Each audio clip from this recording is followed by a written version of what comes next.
मनोविज्ञान की क्लास में आप सभी का स्वागत है। आज की वीडियो में आज आपको वृद्धि और विकास से संबंधित बिंदु के बारे में हम आज जानेंगे। ठीक है, सबसे पहले बिंदु रहेगा हमारा वृद्धि और विकास में अंतर क्या। दूसरा बिंदु रहेगा विकास में सामान्य सिद्धांत कौन से और गर्भावस्था में विकास किस प्रकार होता है। और फिर हमारा पाँचवा बिंदु रहेगा प्रश्न और चौथा बिंदु गर्भावस्था में गर्भस्थ शिशु को प्रभावित करने वाले कारक और पाँचवें बिंदु प्रश्न रहेंगे। ठीक है, तो आज का वीडियो शुरू करते हैं। तो सबसे पहले आपको बताना चाहूँगा कि वृद्धि और विकास में क्या अंतर है। वृद्धि से आप समझने तात्पर्य है कि वृद्धि से तात्पर्य हमारे शरीर के शारीरिक पक्ष से संबंधित जो भी परिवर्तन है वो सारे अभिवृद्धि में आ जाएंगे। और हमारे जो शरीर के जो भी मानसिक सामाजिक पक्ष से संबंधित सारे परिवर्तन होंगे वो सारे विकास में आ जाएंगे। ठीक है, तो शारीरिक पक्ष से क्या तात्पर्य। शारीरिक पक्ष से मतलब वजन, लंबाई,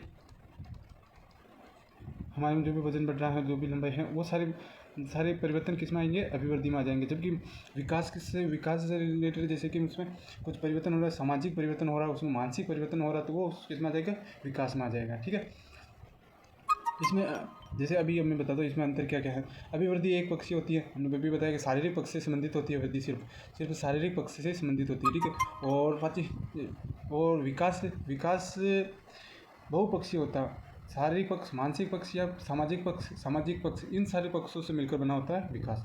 इन सभी पक्षों से संबंधित होता है विकास। इसी कारण इसे क्या होता है, सर्वांगीण परिवर्तन होता है विकास में। ठीक है, और अभिवृद्धि संकुचित होती है क्योंकि ये सारे पक्ष एक पक्ष से है, इसलिए इसे संकुचित कहते हैं। और यह है बहुत सारे पक्षों से संबंधित है, इसलिए व्यापक कहते हैं, विकास को व्यापक कहते हैं। और एक निश्चित समय के बाद रुक जाती है अभिवृद्धि, और ये जीवन पर्यंत चलने वाली प्रक्रिया, सतत प्रक्रिया। ठीक है, सतत प्रक्रिया विकास। और अभिवृद्धि का मापन किया जा सकता है, लंबाई उम्बाई का इसका मापन किया जा सकता है ना, क्योंकि एक पर्टिकुलर हम फिजिक्स की फॉर्म में लिख सकते हैं, सेमी, वजन कितना किलो है, ये इतना किलो है, केजी है, ऐसे लिख सकते हैं, इसको मापन कर सकते हैं। जबकि इसका कोई मापन हो सकता है क्या कि भाई उसका अच्छा व्यवहार है, उसका व्यवहार किसको मापन कर सकते हैं, नहीं कर सकते, मात्रात्मक गुणात्मक नहीं होती है। ठीक है, और अभिवृद्धि एक निश्चित दिशा के बाद निश्चित दिशा नहीं होती, इसकी एक निश्चित दिशा में, विकास एक निश्चित दिशा में होता है, तो ठीक है। आज अब अगला पॉइंट लेते हैं हम, विकास के कुछ सिद्धांत।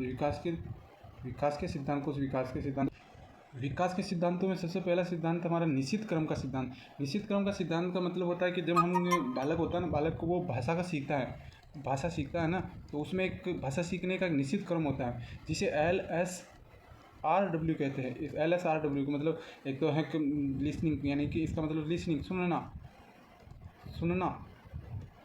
L का मतलब तो जाएगा सुनना, और S का मतलब होगा स्पीक, बोलना, और इसका मतलब होगा रीड यानी पढ़ना, राइट यानी कि लिखना। ठीक है, तो सबसे पहले क्या होगा, वो सुनने का कौशल आएगा, फिर उसमें बोलने का कौशल आएगा, फिर उसमें पढ़ने का कौशल आएगा, फिर उसमें लिखने का कौशल आएगा। ये एक निश्चित क्रम में विकास होता है बालक का, तो इसे ही निश्चित क्रम का सिद्धांत कहते हैं। ठीक है, निश्चित क्रम का सिद्धांत। तो कहते हैं कि निश्चित क्रम का सिद्धांत के अनुसार सबसे पहले ऐसा प्रश्न कैसे पूछा जाता है, जैसे LSRW या LSWR, इसमें से सीखने का क्रम कौन सा सही है, तो हमें कौन सा सही करना है, LSRW करना है। ठीक है, अब यदि इसमें भी कोई एक कंडीशन लगा दे, यदि उसमें प्रश्न पूछा जाए कि मारिया मोंटेसरी के अनुसार से बच्चे में सीखने का क्रम कौन सा है, तो उसमें आपको ये जरूर करना है कि उसमें सीखने का क्रम LSWR होगा, यानी कि मतलब लिसनिंग यानी कि सुनना पहले। ठीक है, पहले नंबर पर ये, दूसरे नंबर स्पीक यानी कि बोलना, तीसरे नंबर पर राइट यानी कि लिखना, और रीड यानी कि पढ़ना तीसरे नंबर पर, और ये चौथे नंबर पर। इसका मतलब आप यदि प्रश्न पूछा जाएगा मारिया मोंटेसरी के अनुसार बालक में सीखने का क्रम कौन सा है, तो सबसे पहले सुनेगा वो, फिर वो बोलेगा, फिर लिखेगा, फिर वो पढ़ेगा। ये मारिया मोंटेसरी के अनुसार क्रम है। ठीक है, अब दूसरा सिद्धांत आता है, निरंतरता का सिद्धांत। निरंतरता का सिद्धांत बीज में दिया गया है। इसमें क्या होता है, निरंतरता का मतलब एक तरह से नियमित रूप से चलता रहता है, उसे कहते हैं निरंतरता का सिद्धांत। ये किसने दिया था? बीजमैन ने दिया था। जैसे हम देखो अभी भ्रूण होता है, भ्रूणीय अवस्था में शुक्राणु और अंडाणु दोनों मिलकर, शुक्राणु और अंडाणु दोनों मिलकर क्या होता है? दो गणित कोशिका बनाते हैं, है ना। माता से एन, पिता से भी एन आता है।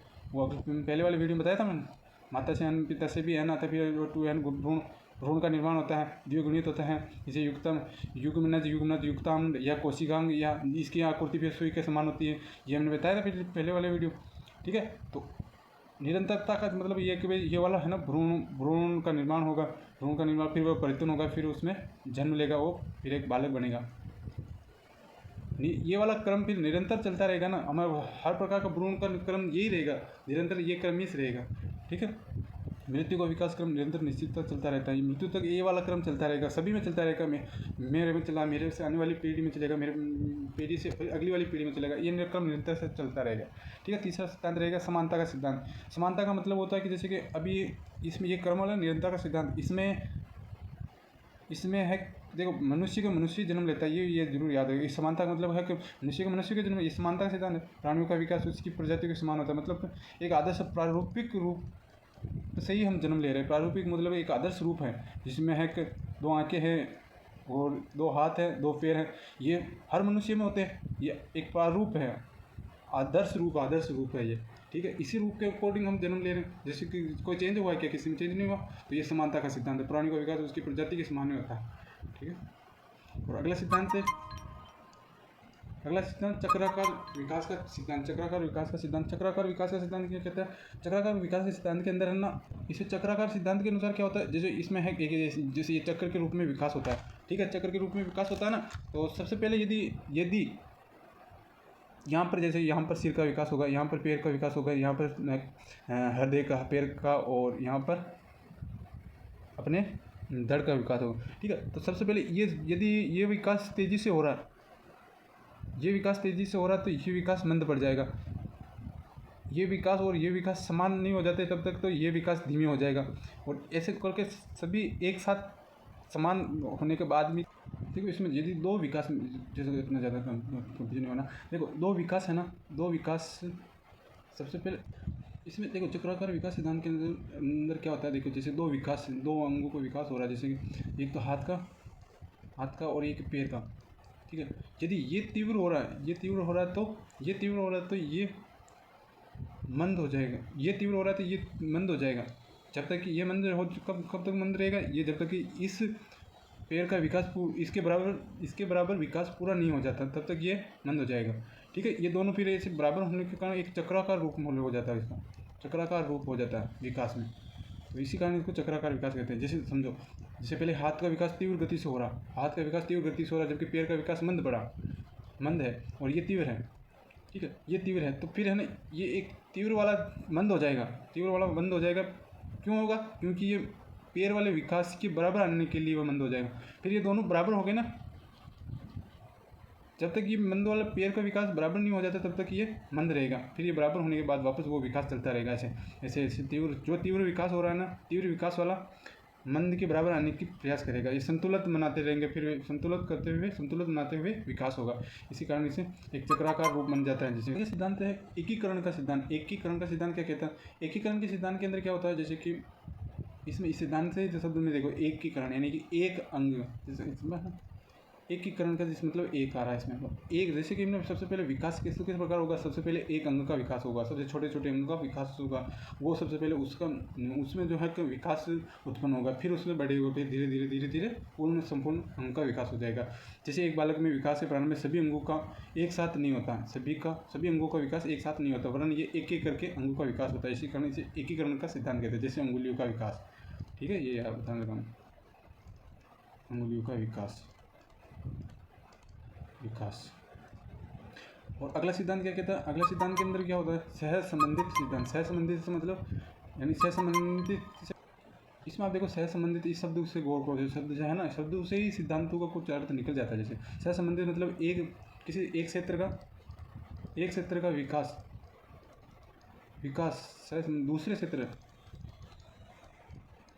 दूसरे क्षेत्र से संबंधित होना, सहसंबंधित सिद्धांत कहते हैं। जैसे आपको देखोगे अभी एक पक्ष का दूसरे पक्ष पर प्रभाव पड़ना ही सहसंबंधी सिद्धांत कहलाता है। जैसे अब मैं बताऊँ आपको, जैसे कि किसी बालक का शारीरिक विकास अच्छा है, बालक का शारीरिक विकास अच्छा है तो वो क्या कैसा होगा, फिर आगे जाके क्या होगा, उसका बौद्धिक विकास भी अच्छा होगा, बौद्धिक विकास अच्छा होगा। यदि किसी का सामाजिक विकास अच्छा है तो उसमें नैतिक विकास अच्छा होगा, नैतिक विकास अच्छा होगा। तो ऐसे बताओ इसमें से संबंधित है ना, ये देखो ये इससे संबंधित, ये इससे संबंधित। यदि उसका है कि शारीरिक विकास खराब है तो उसका बौद्धिक विकास भी सही नहीं होगा, सामाजिक विकास भी सही नहीं होगा, ठीक है। और यदि उसका सामाजिक विकास खराब है तो उसका नैतिक विकास अच्छे आचरण वाला नहीं होगा वो, ठीक है। ये इससे संबंधित सिद्धांत है। और अगला सिद्धांत क्या है, और अगला सिद्धांत है विकास की दिशा का सिद्धांत। विकास की दिशा है, मतलब इसमें क्या बता रहे हैं, विकास की दिशा से संबंधित है, विकास की दिशा, ठीक है। विकास की दिशा से संबंधित सिद्धांत क्या है, विकास की दिशा, मतलब इसमें दिशा का ज्ञान होगा, विकास किस दिशा में होता है, कैसे होता है, ठीक है। इसमें क्या होता है, सबसे पहले देखो भ्रूण होता है ना, तो भ्रूण में इसमें दिशा होगी, जैसे मतलब इसमें सबसे पहले किसका विकास होगा, भ्रूण तो होगा, तो भ्रूण में भी सबसे पहले किसका विकास होगा, सबसे पहले सिर का विकास होगा, सिर या मस्तिष्क का विकास होगा, मस्तिष्क का विकास होगा, ठीक है। तो ये मस्तिष्क का विकास ये किसने बताया था सबसे पहले, ये एक तरह से लेख रूप में तो किसने बताया था, लेख रूप में सबसे पहले मुत्तुस्वामी,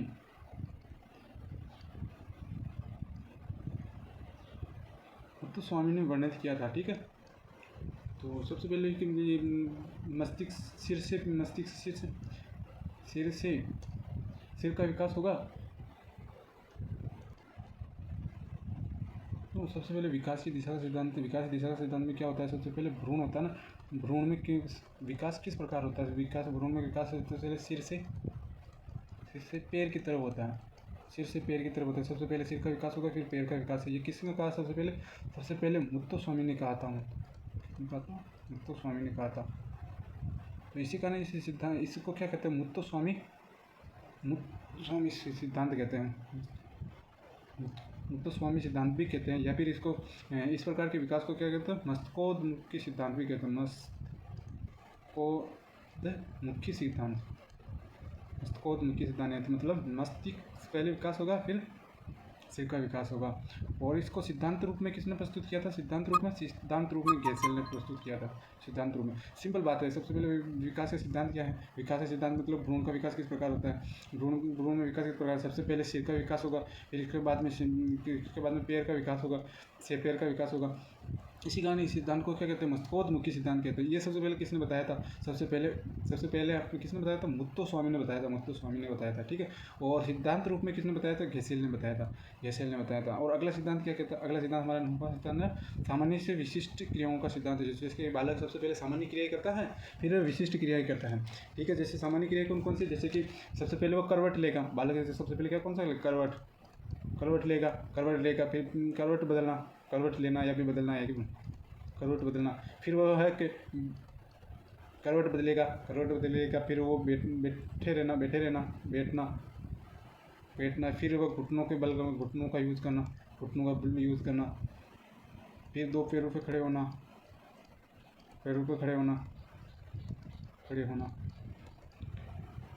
फिर चलना। तो ये वाला सामान्य क्रिया थी ना, करवट एक तरह से। तो सामान्य क्रियाओं से फिर ये विशिष्ट क्रिया चलना, एक से विशिष्ट क्रियाओं पर आया ना, तो एक क्रम होता है, इसी क्रम के अनुसार चलता है, विकास होता है, ठीक है। सामान्य क्रिया से विशिष्ट क्रिया और अग्रसर होता है विकास। और 10वां सिद्धांत क्या कहते हैं, विशिष्टता का सिद्धांत। विशिष्टता का मतलब होता है, आप विशिष्टता से ये ले सकते, एक ही माता पिता के दो संतानों में विशिष्टता होती है,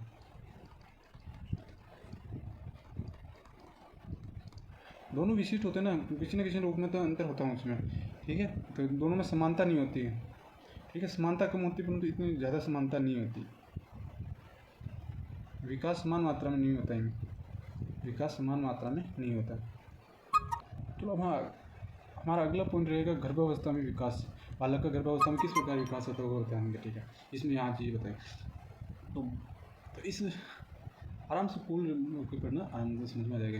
ये सिंपल ही है, इसमें कुछ हार्ड वर्ड कुछ नहीं है, ठीक है। इसमें क्या होता है, सबसे पहले एक नर से आते हैं और माता से, ठीक है। गर्भावस्था में विकास में सबसे पहले नर से क्या होता है, शुक्राणु, और मादा से अंडाणु आते हैं, और दोनों संयुग्मन होकर क्या बनता है, युग्मनज बनता है। ठीक है, युग्मनज बनता है, या 2n कोशिका बनती है। ठीक है, तो इस 2n कोशिका बनती है। ये वाली कोशिका अब ये संयुग्मन होकर ये फिर मादा के शरीर में हो गई ये सारी ये क्रिया युग्मनज बनने का रहेगी। ठीक है, तो माता के शरीर में रहेगी ये 2n कोशिका। ठीक है, अब इसमें ये अंडा होगा ना, तो ये क्या होगा, 15 दिन तक रहेगा। ठीक है, 15 दिन तक, या फिर 2 सप्ताह तक रहेगा। 2 सप्ताह तक मादा के गर्भाशय के अंदर रहेगा। ठीक है, 2 सप्ताह तक गर्भाशय के अंदर रहेगा। तो इस अवस्था को क्या कहेंगे, बीजाणु अवस्था कहते हैं। बीजाणु अवस्था क्या कहते हैं, बीजाणु अवस्था कहते हैं। ठीक है, तो सिंपली डेफिनेशन क्या हो जाएगी बीजाणु अवस्था की। बीजाणु अवस्था के अंदर मादा के गर्भाशय के अंदर युग्मनज का 15 दिन की अवस्था या फिर 2 सप्ताह की अवस्था को ही बीजाणु अवस्था कहते हैं। ठीक है, फिर 15 दिन तक हो गए। 15 दिन के बाद में 16वें दिन ये वाला ये युग्मनज है ना, ये बीजाणुविद अवस्था वाला। तो इसके 16वें दिन में क्या होता है, ये अंडे का खोल टूट जाता है।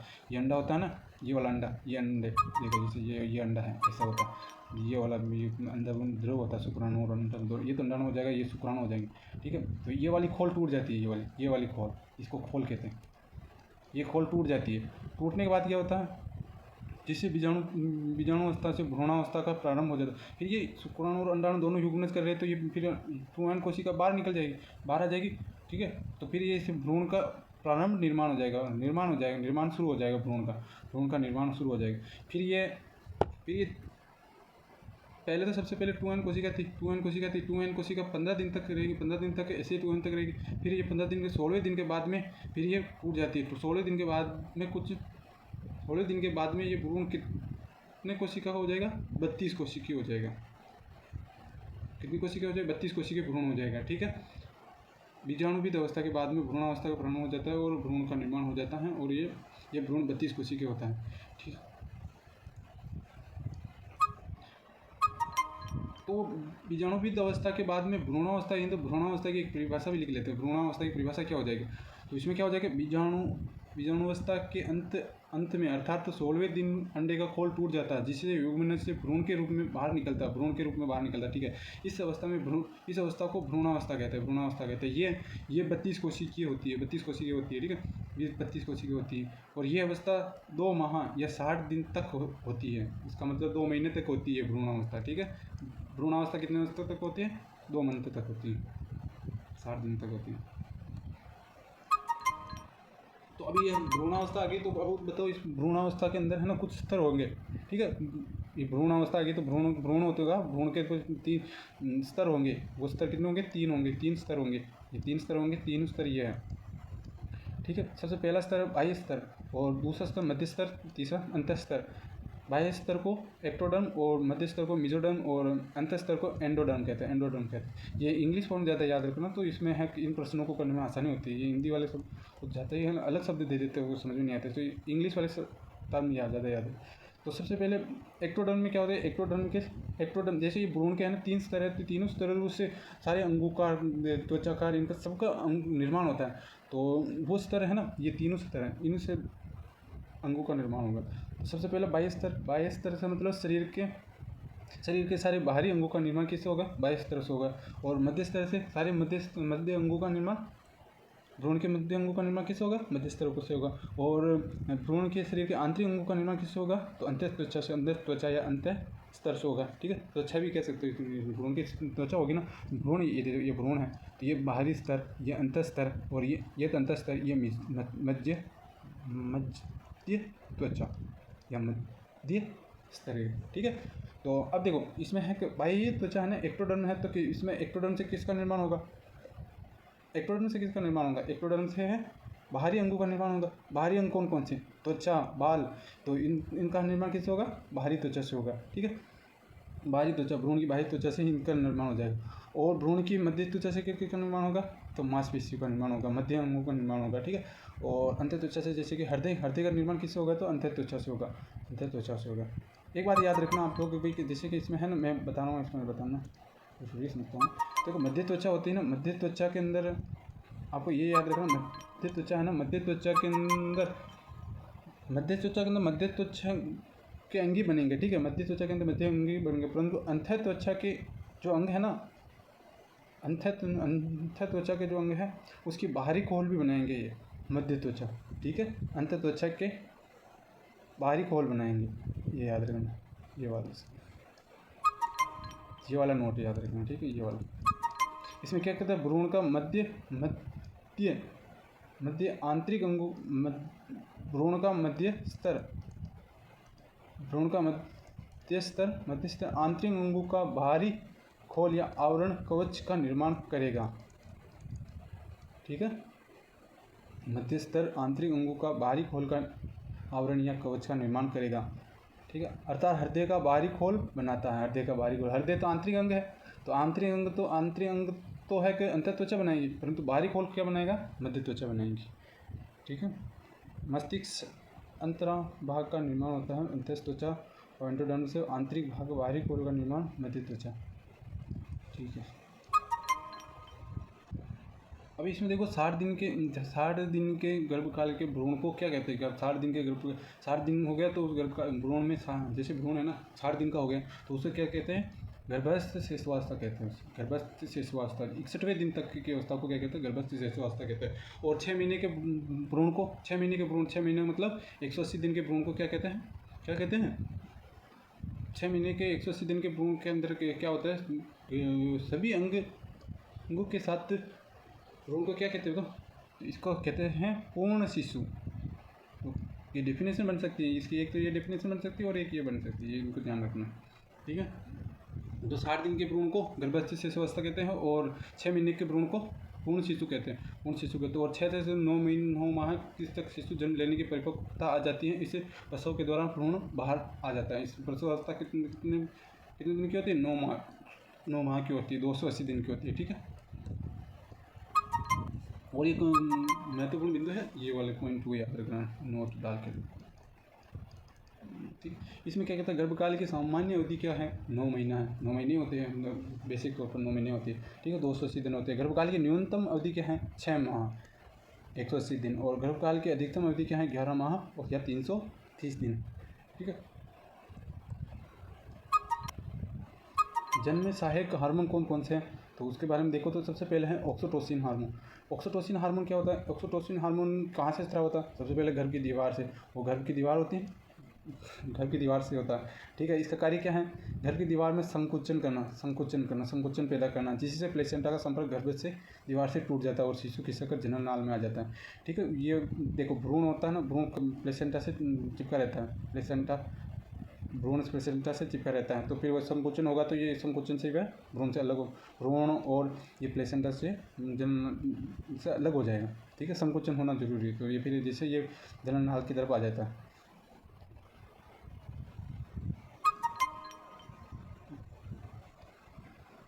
ठीक है। दूसरा हार्मोन कौन सा है, रिलैक्सिन हार्मोन। दूसरा हार्मोन रिलैक्सिन हार्मोन। ये रिलैक्सिन हार्मोन कहाँ से स्राव होता है, ये होता है प्लेसेंटा के मुख से होता है, प्लेसेंटा के मुख से होता है। देखो ये वाला, ये समझ लेना, ये वाला हमारा गर्भनाल है, ये गर्भाशय है, और ये यहाँ से हो जाएगा ये गर्भनाल,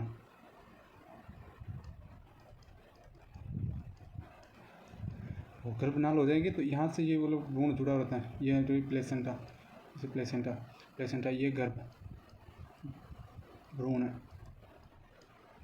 ठीक है। तो यहाँ पर देखो ऑक्सीटोसिन हार्मोन होगा तो फिर ये ऑक्सीटोसिन तो क्या करेगा, भ्रूण और प्लेसेंटा का संपर्क तोड़ देगा संकोचन के द्वारा, ठीक है। और दूसरा है रिलैक्सिन हार्मोन्स होगा, तो रिलैक्सिन हार्मोन क्या होगा, गर्भनाल की दीवार से निकलेगा, ये गर्भनाल की दीवार से निकलेगा, तो ये क्या करता है, रिलैक्सिन हार्मोन से एक चिपचिपा पदार्थ का स्राव करेगा, जो कि भ्रूण को जननाल तक पहुँचाने में और ये प्रसव कराने में आसानी रहेगा, ठीक है। प्रसव में सहायक है रिलैक्सिन हार्मोन, ठीक। ये वाला रिलैक्सिन हार्मोन स्राव प्लेसेंटा के मुख से होता है और ये हार्मोन जननाल को चौड़ा कर देता है, जिससे प्रसव को आसानी हो, इसी कारण से इस हार्मोन को रिलैक्सिन हार्मोन कहते हैं, ठीक है। और देखो एक कुछ पॉइंट है जो बताऊँ, इसमें सबसे पहले गर्भकाल सबसे अधिक इसका होता है, बालिका का होता है, ठीक है। गर्भनाल में बालू का निर्माण शुरू हो जाता है, गर्भकाल में गर्भकाल होता है ना पेट के अंदर, तो बालू का निर्माण हो जाता है, और गर्भकाल में 5वें माह में दांत का निर्माण हो जाता है, और जन्म के 6ठे माह में दिखाई देते हैं, निर्माण तो 5वें माह में, और दिखाई देना जन्म के बाद छठे माह में दिखाई देना शुरू हो जाता है। ठीक है, गर्भकाल में गर्भस्थ शिशु को प्रभावित करने वाले कारक कौन कौन से वो पढ़ेंगे हम। ठीक है, उसमें क्या होता है, गर्भकाल में शिशु को प्रभावित तो बहुत सारे कार्य करेंगे। वो उसका माता पिता का व्यवहार के किस प्रकार है, वो व्यवहार भी किस प्रकार, व्यवहार भी प्रभावित करता है बालक को। जैसे माता पिता का आहार, स्वास्थ्य, माता पिता के संवेगों की स्थिरता, अनुभूति। ठीक है, और माता पिता की परिपक्वता अपरिपक्वता। यदि वो परिपक्व है तो बालक भी अच्छा होगा, यदि अपरिपक्व है तो उसके लिए भी खतरा है और वो बालक के लिए भी खतरा है। ठीक है, और परिवार का वातावरण कैसा है, जैसे परिवार का वातावरण मिलता है वो बच्चा वैसे ही बनेगा। जैसे आज के युग में तो टीवी के अंदर अगर नाटक देखते हैं तो इतना कुछ शोर शराबा होता है, या भी ऐसा सही वातावरण नहीं मिल पाने पर फिर बच्चे का विकास भी सही नहीं हो पाता है। ठीक है, तो चलो आज के इस वीडियो से संबंधित प्रश्नों के और इसमें देखो कितना है आपका आज की वीडियो में इंटरेस्ट रहा, और ये इन प्रश्नों से आपको पता चल जाएगा। और जो भी वो अच्छा रिस्पॉन्स मिले तो प्लीज़ लाइक। तो आज का पहला प्रश्न होगा, अभिवृद्धि शब्द का उपयोग किया जाता है। अभिवृद्धि शब्द का प्रयोग किया जाता है, इसमें से किसमें है कि अभिवृद्धि शब्द का प्रयोग किया जाएगा। बालक के विकास के लिए, बालक अभिवृद्धि का ना, अभिवृद्धि का बालक के विकास के लिए, बालक के सामाजिक विकास के लिए, बालक के शारीरिक के विकास के लिए, बालक के सामाजिक के लिए, बालक के शारीरिक विकास के लिए। ठीक है, और निम्न में किसका मापन संभव नहीं है। मापन किसका संभव नहीं है, इसका वृद्धि का है, बुद्धि का, आईक्यू का भी है। आईक्यू का है ना, आईक्यू का मापन है, अनुमान लगा सकते हैं। ठीक है, ये तो दोनों का, या फिर डी का। भाषा सीखने का सही क्रम क्या है। मोंटेसरी के अनुसार, ध्यान रखा, मारिया मोंटेसरी के अनुसार क्या है, LSWR। LSWR कहाँ है, LSWR ये रहा। ठीक है, और बीजाणुवस्था होती है। बीजाणुवस्था अवस्था कौन सी होती है, युग्मनज के 15 दिन तक की अवस्था, 18वें दिन की अवस्था, 19वें दिन की अवस्था। बताओ कौन सी, 15वें दिन की अवस्था। भ्रूणावस्था में भ्रूण के स्तर होते हैं, कितने होते हैं, 2 होते हैं, 3 होते हैं, या 4 होते हैं। कितने होते हैं, 3 होते हैं। और भ्रूण के आंतरिक अंग के बाहरी खोल कवच का निर्माण किस परत के द्वारा होता है। ये बहुत बढ़िया मस्त है। ठीक है, भ्रूण के आंतरिक अंग के बाहरी खोल का निर्माण किस परत से हो गया। बाह्य त्वचा से, अंतर त्वचा से, या मध्य त्वचा से। मध्य त्वचा से होगा। गर्भस्थ शिशुअवस्था का काल कौन सा। गर्भस्थ शिशुअवस्था का काल कौन सा बताओ। गर्भस्थ शिशुअवस्था का काल गर्भकाल के 50 दिन, गर्भकाल के 50 दिन को, या गर्भकाल के 51वें दिन को, गर्भकाल के 60वां या 61वें दिन को। किस दिन को, 61वें दिन को। पूर्ण शिशुकाल किस होता है। पूर्ण शिशुकाल किस कौन सा होता है, पूर्ण शिशुकाल के कौन से दिन को होता है, पूर्ण शिशुकाल। बताओ पूर्ण शिशुकाल कौन सा दिन को होता है, ये भी बताया वीडियो में। पूर्ण शिशुकाल का ये रहा, पूर्ण शिशुकाल ये रहा। पूर्ण शिशुकाल 180 दिन का, 6 महीने का होता है। 180 दिन, 180 दिन का होता है। या आंसर किस में आएगा, 180 दिन किस में, 180 दिन किस में आएगा, 180 दिन किस में, 180 दिन ये रहा, 180 दिन।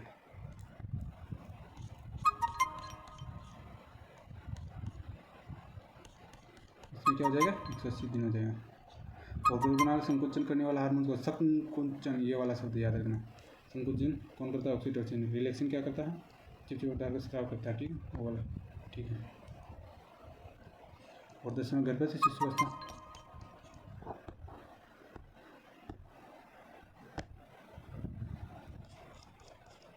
अंतिम प्रश्न हमारे, गर्भनाल संकुचन हार्मोन गर्भस्थ शिशु को प्रभावित करने वाला कारक कौन सा है। उपरोक्त सभी। थैंक यू, मिलते हैं अगले वीडियो के साथ में। ठीक है।